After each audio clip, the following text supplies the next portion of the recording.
தேனி அண்ணா கூட்டுறவு நூற்பாலையில் ஆய்வு மேற்கொண்ட அமைச்சர் விஜய் பாலாஜி அங்கு தங்கும் விடுதி சுகாதாரமற்று இருப்பதைக் கண்டு அதிகாரிகளுக்கு டோஸ் விட்டிருக்கிறார். தமிழக கைத்தறி, துணிநூல் மற்றும் கதர் துறை அமைச்சர் விஜய் பாலாஜி தேனி மாவட்டம் ஆண்டிப்பட்டி அண்ணா கூட்டுறவு நூற்பாலையில் நேற்று ஆய்வு நடத்தினார். அப்போது ஆலையின் உற்பத்தி கூடத்தை சுற்றி பார்த்த பின்னர் தொழிலாளர்களின் உணவு கூடம் மற்றும் தங்கும் விடுதிக்குள் சென்ற அமைச்சர் தங்கும் விடுதி எந்தவிதமான அடிப்படை வசதிகளும் இல்லாமல் சுகாதாரமற்ற முறையில் இருந்ததைக் கண்டு அதிர்ச்சி அடைந்தார். இதனால் ஆத்திரமடைந்த அமைச்சர், இந்த தங்கும் விடுதியில் நீங்கள் தங்குவீர்களா என ஆலையின் உயரதிகாரிகளை கேள்வியால் துளைத்தெடுத்தார். அது மட்டுமல்லாமல் வரும் சனிக்கிழமைக்குள் உணவு விடுதி மற்றும் கழிப்பறை சுகாதாரமான முறையில் மாற்றியமைக்காத பட்சத்தில் அனைவரின் மீதும் துறை ரீதியான நடவடிக்கை எடுப்பேன் எனவும் எச்சரித்தார்.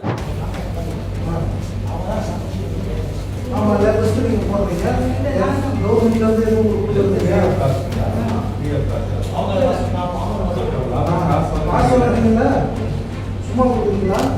காசு வாங்குறீங்களா? காசு வாங்குறீங்களா? அப்புறம் நான் என்ன கேட்கறேன், நீங்க அதை இன்னமும் பண்ணிட்டு போங்க. வீட்டு சிலிண்டர் நீங்க பயன்படுத்தலாமா?